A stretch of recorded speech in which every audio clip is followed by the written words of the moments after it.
This is Private Matters, and I'm Max van Praag, and here we talk about thriving in intimacy, sexuality, getting close to people.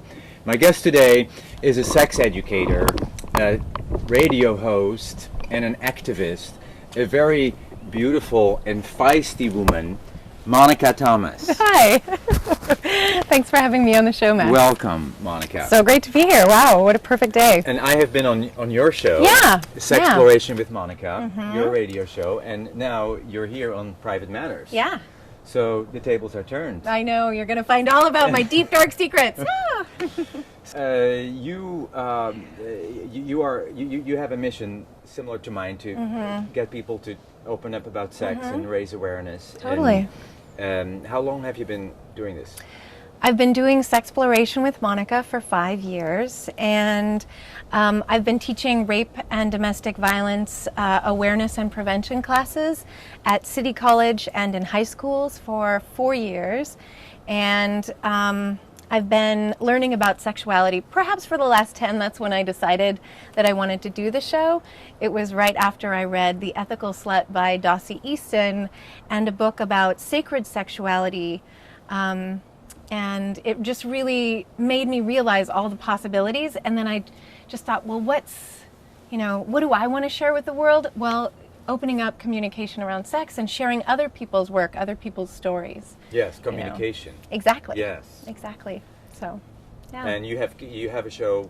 How often do you have shows? Once a week, although sometimes more. I actually can do live on location broadcasts now, so I could come to your house and record, anytime. Or I used to do interviews from the bondage dinner, and I did interviews from the Vibrator Museum grand opening, and I can do, I have this little recording equipment thing where I can do a show from anywhere, basically. So it's really fun. I can do conferences, sexuality conferences, polyamorous workshops, whatever. So I can get around. Well, instead of talking about it, let's listen to a sound bite from your show. So when I was making this film, I'm like, I want to show real women with real bodies having a real experience and having real orgasms and real ejaculation. So people, it's shocking to people. They've never seen such a raw portrayal of women's sexuality. I'm like, but this is what's real. And we're ready. We don't want the, cookie cutter vision of sexuality. We're ready to evolve to the next level. And for me, this kind of information is so vital for our sexual evolution as well as our revolution. So I really want to have people have a feeling of how to get there tonight. So one of the things you talked about in your video is G-spot stimulation. And definitely I want to go back to people feeling like they needed to pee and that it's that was like a precursor feeling. Now, it's not the same as urinating, right? No, it is not the same at all. It actually does come from the urethra. But the fluid doesn't look like pee, it doesn't smell like pee, it doesn't taste like pee. And it's coming from a different place in your body. Female ejaculate is actually from the prostate, the female prostate. So we actually do have a prostate. Isn't that wild? I didn't know that. Wow. And the G-spot is attached. It's all one big network where the G-spot is sort of attached to the prostate. It is the female prostate. Okay, and that makes this sense. Surrounds the urethra. And then during G-spot stimulation especially, although not only G-spot stimulation, but high arousal, all women produce ejaculate, whether they actually release it or not. And what show was that? That was the female ejaculation episode. So for me, I didn't know that female ejaculation was even possible before I started the show. I actually came from a radio background. I didn't really know that much about sexuality. And then I started to have a radio show about sex, and people kept saying, oh, female ejaculation. And I was like, what's that? And not only is it not a parlor trick and not something that I ever learned about in sex ed, but it not only can, I saw a woman do it first and then was like, wow. And then I interviewed Tallulah Sulis. That was the interview that we just listened to. She explained how it worked. I really believed it. I watched her video, Divine Nectar, and I was able to feel it in my body in a different way, realizing that it was really possible, right? Like if you don't know something's possible, how are you going to do it? Right. So, so it wasn't right away, but it was maybe a couple months later, I had my first ejaculation experience, and it was like Christmas Eve. Wow, you are so uninhibited and bold to talk about this stuff on the air. It's really amazing. Well, I really think that, I actually probably wouldn't ever do it or talk about which partner, because I value the privacy of sexuality and the privacy of my partner's experiences. But I think that there's so much darkness around shame around sexuality that I really want to model, lighthearted, celebrating the purity of sexuality and not being oh, I can't talk about what's really real. You know what I mean? I don't actually think that there's anything wrong with me having an ejaculation experience, so I want to model that, and just be really open about it, Do you think, if you look at the world right now and the world we live in, what do you think are some of the biggest problems of areas where we need the most awareness? Is it shame? Is it that we don't talk about things? Well, it is. Shame is part of it. Right now, I think the big issues are scarcity and hierarchy. So some people have more power than other people. And when they do, and there's this sense of scarcity, there's not enough, there's not, there's motivation for people to hurt each other or to abuse each other or harm each other. And then there's also, a sense of you don't deserve that because I need it because there's not enough. And so when we have those systems of scarcity and hierarchy in place, there's going to be abuse in lots of different ways. Not only is there abuse, of men against women and of any kind of domestic partner against another domestic partner, but there's abuse, in prisons and in undocumented persons. There's a lot. They're a really vulnerable group. But anyone who doesn't have dominant culture power, whether it be about, race or ability or whether or not they speak English fluently, just any kind of power differential.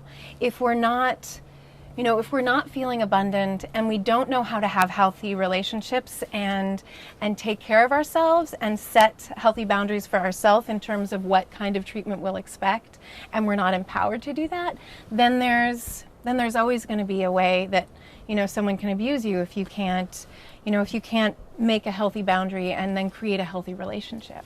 What is the number one advice that you want to give to women?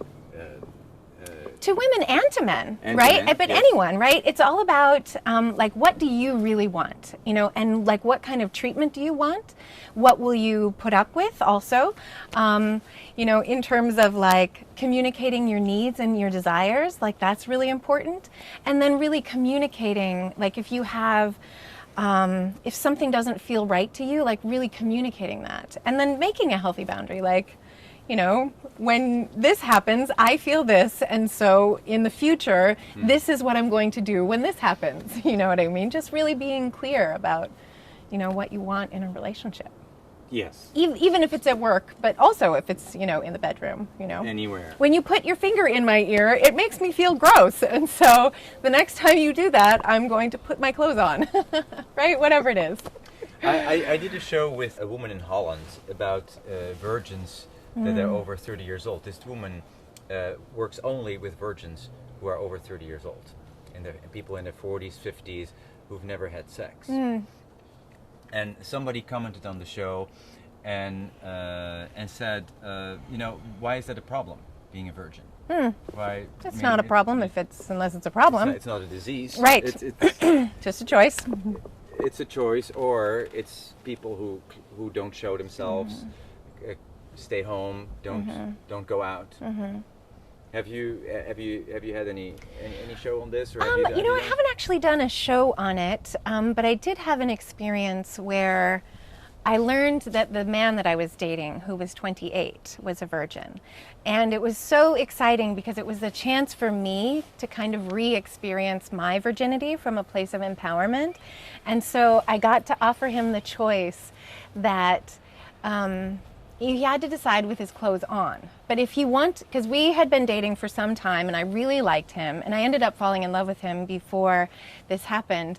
But I asked him to decide, from a place of mental clarity, if he wanted to lose his virginity to me, and if he did, then, you know, we could. And it was this wonderful experience where it was really this place of, you know, compassion and love for each other and connection.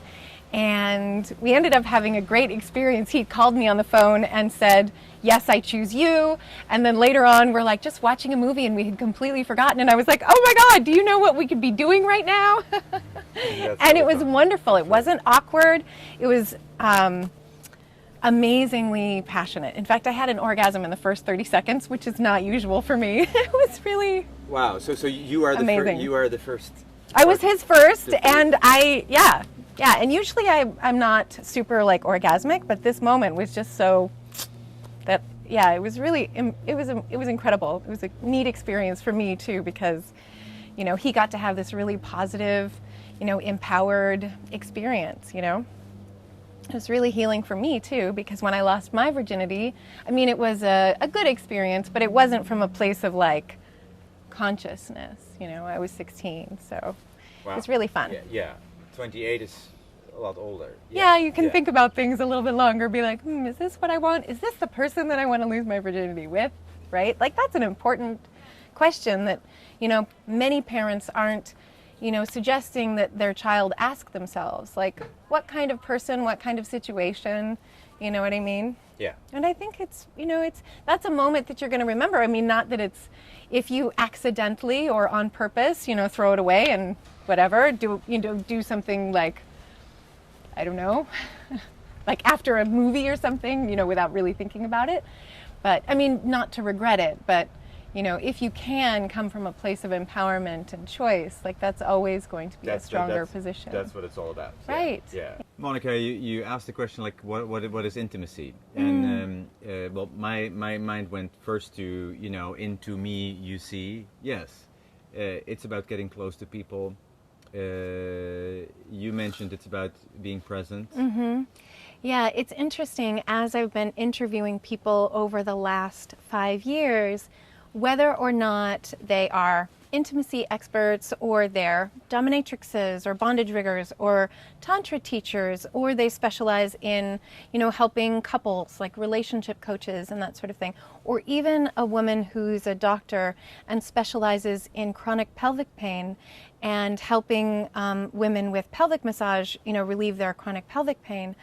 I'm finding that there's this commonality that I think relates really beautifully to intimacy, and it's that when you are really present in the moment, like when you are internally honest and aware, and you're externally honest and aware, so you're really, you know, communicating honestly and you're really paying attention to the other person, you can create this moment of intimacy whether or not, you know, the relationship is, you know, just your companion for the moment or a lifetime companion. And this, you know, it kind of maps out through all the different kinds of relationships, whether or not it's a BDSM relationship or a Tantra, you know, you're meditating on the divine beloved, or if you're having a television interview, or if you're just having a lunch with someone, you know, you can really, you know, be honest and aware of what you feel and communicate that with the other person, and then create this awareness between the two of you where you're both, you know, paying attention to each other, you're both aware of what you feel and what they're feeling. And then I think it really creates this space of kind of a healing, especially if you cannot go into judgment. Sometimes we use our minds to discern, and that's not always positive, especially when we want to create a healthy relationship with someone, even if it's, you know, a business relationship, because we all have our own, you know, catalog of experiences, you know, so we all have this worldview that I think it's really important to respect another person's worldview. And it's interesting, like, I could be talking about BDSM porn or something, and then I would realize that the person was talking about, oh, she would say subspace. She wouldn't use the word, you know, intimate presence, moment, whatever, blah, blah, blah, authenticity. She would say, you know, I was in subspace, and then she would just... people don't know what that means, by the way. Oh, subspace. So subspace is a really interesting trance that a bottom or submissive would get into in a BDSM scene, where this person is all presence in the moment. And so I'm asking her to explain, what is subspace? And she's like, well, it's like you're not thinking of anything else. You're only thinking about what's happening to you. You're not thinking about your ego, like parts of your history are just melted away. It's very healing. It's very transcendent. And then I was like, I think she's talking about being present in the moment.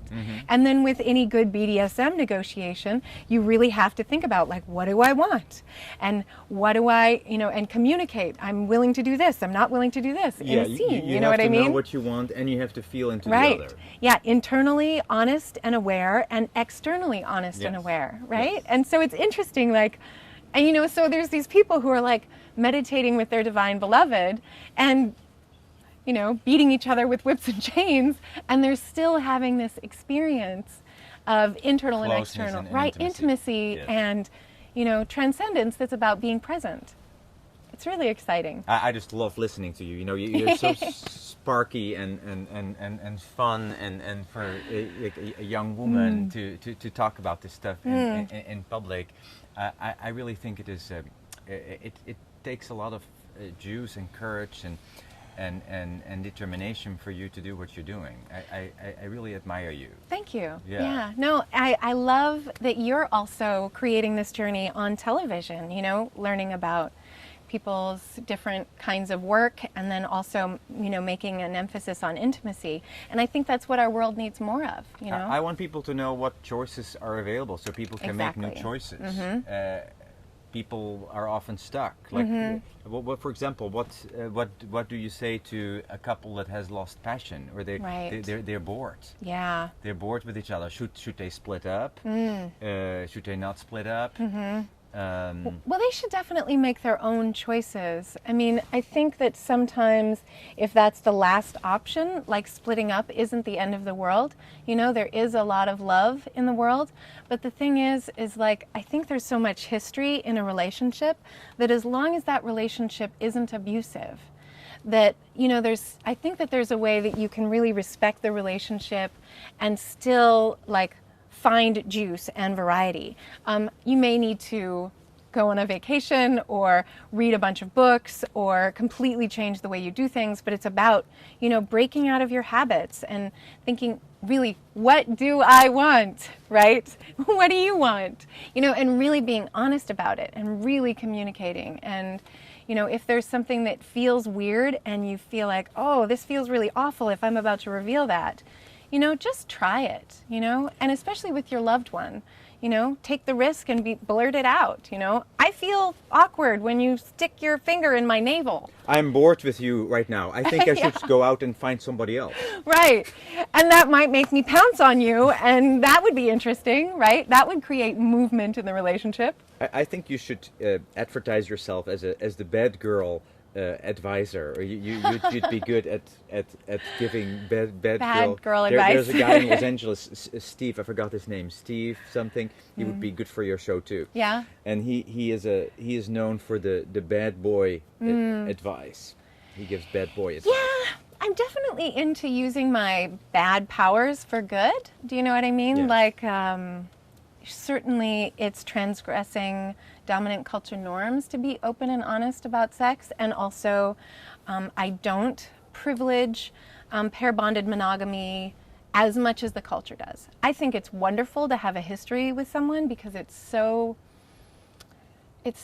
wonderful to create this catalog of experiences with another person. Like, you can even have the same thoughts at the same time if you spend enough time with another person. You can really create this magical thing. I mean, with all the ways that we're set up biologically, like mirror neurons, and having all of these interesting experiences with each other, we can really start to relate with each other and really vibe off each other, that will, like, start to create something that's really close to being psychic. Call it empathy or intuitive or whatever.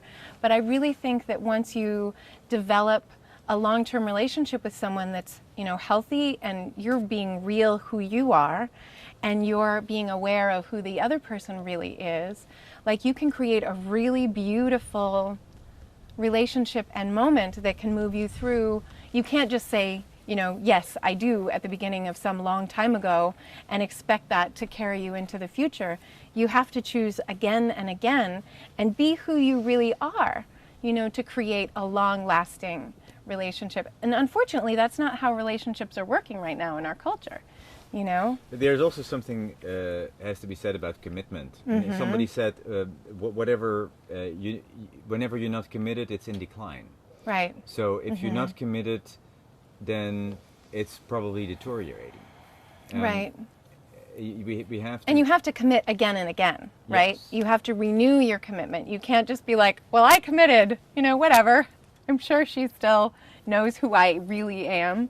You have to really again reveal yourself, because that will 'cause we carry you change. through when the honeymoon is over. Yeah. And I read the thing about Tom Cruise and Katie, and she filing for divorce unexpectedly, and the first thing that went to my mind is okay, the honeymoon is over, and and celebrity relationships, it must be more. They were riding this high. They were riding this high, and now the honeymoon is over, and she splits up. I mean, they recently had a baby, and that really is, I think, a time when a woman is like, wow, can I, she starts really shutting things down and being like, I need to take care of myself and this baby, and if you're not on my team, buddy, I don't care if you're Tom Cruise. I mean, I don't know what their real situation is, but there's a lot of complex stuff, and totally. the Scientology factor, and there's a lot of things going on here. Yeah, but I think it is hard because a lot of relationships do end, after 3 or 4 years or after 7 years. There's this time when we, I think the danger in a long-term relationship is if you start always expecting the person to be the person that they were when you met them, or, the person that you have experienced them. Like a real person changes, and as someone's partner, you really need to allow them to change, right? You need to allow them to grow and develop and to become, completely new people sometimes. And if another person relates with you in a certain way, they can kind of trap you in a role, or kind of trap you in, you're always like this, you always want to do this, and really allowing the other person to renew themselves is, I think, so important in a relationship, because that way you allow them to be so many different people, and it also keeps things fun, I mean, even if you're not dressing up like a cop, which is a fun way to renew your identity and experiment with something different, but I mean, I think that there's, when you feel like you have to be this person. You have all these insights and wisdom. I want to go back to you for a moment. Where is this all coming from? How come you know so much about sex? Well, I've been thinking about relationships for a really long time. Before I ever... 3, 4... 10 years, maybe 15. Because I loved relationships and I loved connecting with other people, but I found it so painful. Because I would be in a relationship when I was 16 and I wouldn't be able to communicate what I wanted. I wouldn't be able to really see or experience the other person. The other person would be closed to me. And, it would always be just bam, like this horrible breakup. Even when I was dating a woman, there were miscommunications and painfulnesses. So you felt you had no grip on yourself and the situation? Well, no grip on the situation, no grip on the other person, no grip on what was really going on. It was just, I realized that relationships could be so transcendent, so beautiful, so healing, such a way to end the battle of the sexes. But then what was really happening were all of these ideas about what women were supposed to be, what men were supposed to be, what relationships were supposed to be, and no one was getting their needs met. And no one was talking about it because it's not okay to talk about sex, and it's not okay to talk about, what happens in the bedroom. And so I was like, this is a time bomb, in addition to the fact that people not only are having their hearts broken. Your parents at home, they wouldn't talk about sex? Bless them, they gave me a library card. So they were like, go to the library, check out any book you want. And I definitely ended up with the books about sex and puberty, and I learned about it. I figured it out. but they never actually talked about sex. And I also definitely got the impression just from the world that sex was shameful and that you're not supposed to talk about it. And so my first sexual experiences, I wasn't able to talk about them either with the person that I was doing it with or with my friends or with my mom or anything. And so there was all this darkness, right? And like, especially as a teenager, it's just a landmine if you're not able to really like figure out what the safe part of, you know, the relationship is, you know, how do I want to experience sex, you know, who do I want to experience it with. But for some reason, this is very, very important. This is not important for everybody. I mean, there's a lot of Isn't people that who were in your situation. We all have our thing. And they're not talking about this. True. But somehow you have a calling. Yeah. You have a calling to shine light on the darkness, to turn around the stones, to not leave a stone unturned. How do you say it? There's some calling here. Well, what happened was, and I don't know if this is important about why I started having a radio show about sex, but I was a radio announcer, and this did happen to me at work, so it's possible that it's connected. But I was a friend with this man who had recently broken up with a woman who was abusive to him, and he was very angry, and I wanted to be his girlfriend, and we got too drunk on New Year's Eve. And I didn't want to have sex with him, and I was very clear with him about that, but he pushed me and pushed me and pushed me, and we were so drunk that we ended up having sex, and it was awful. I wouldn't say that it was fully consensual, and I wouldn't say that anyone got what they wanted out of it. It was awful. Yeah. And then I was so like disappointed that it turned out the way I expected it to if I had slept with him on that night, which was too soon. And I kept telling him it was too soon, and I was like, I'll have sex with you tomorrow. Come on, just not when we're drunk, not on New Year's Eve, not now, not like this. Because I really cared about him and I really cared about our relationship. But I knew that for him, getting out of this relationship, it wouldn't mean anything to him, and he wouldn't use it to deepen our relationship. And so we're coworkers, we're still working together at the radio station, but I'm really angry, and I really felt like I was pushed into this because I'm being polite, and he can't take no for an answer. Well, you were also drinking and putting yourself in a state where you weren't able to make a clear decision. Of course, and I wasn't able to see that the only thing that was gonna, I mean, I said no to him for maybe 3 hours, like no. I mean, it was, and I can see how he would be confused because I was turned on, but I really didn't want to have sex with him.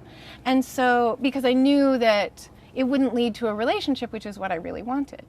And I just didn't want that. I just didn't want that be the way for me to connect with him.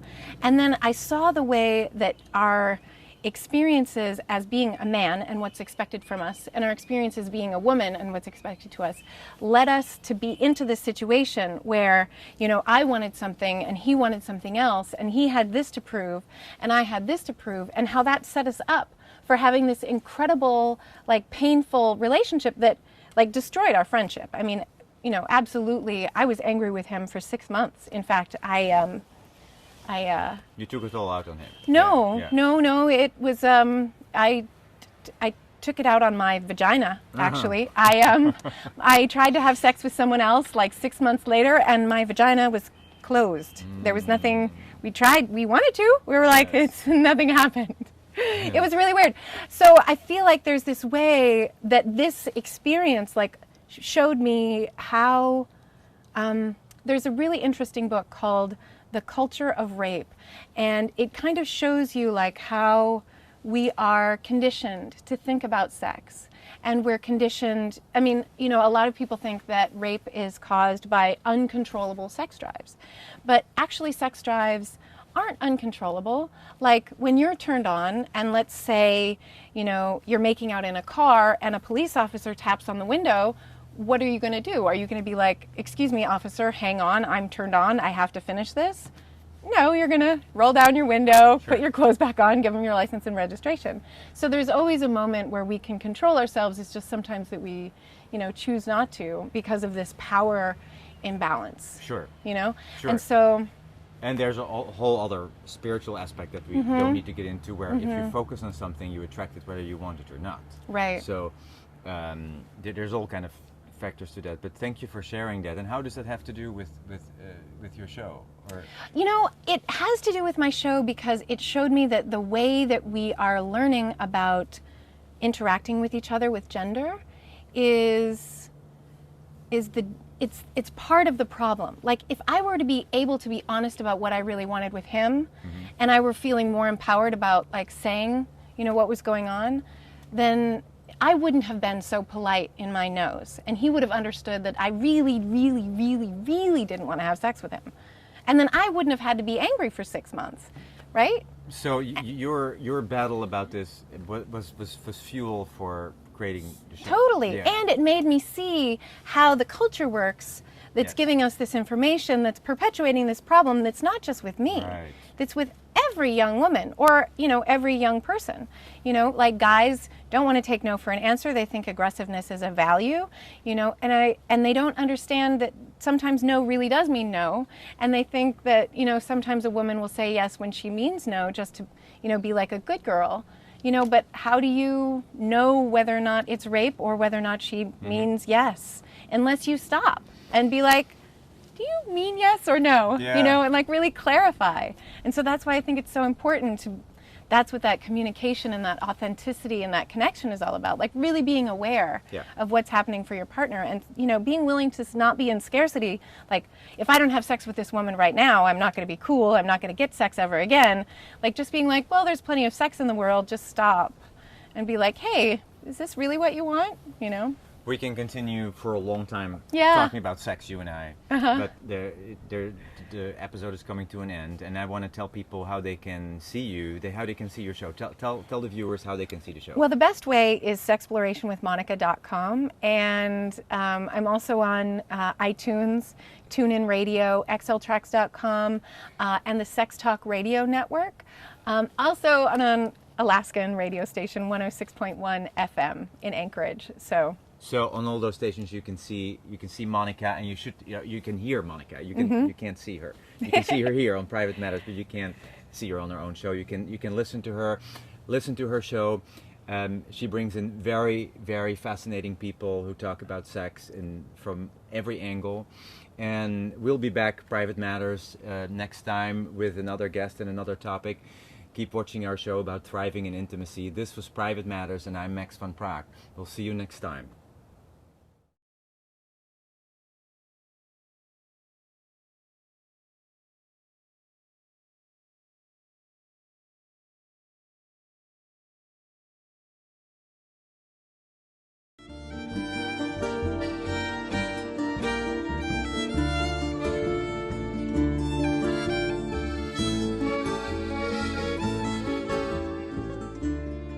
Si vos escrevem, não está a escrever. Se vos esquecem, não está a esquecer. Até o dia que vou voltar. Se vos escrevem, não está a escrever.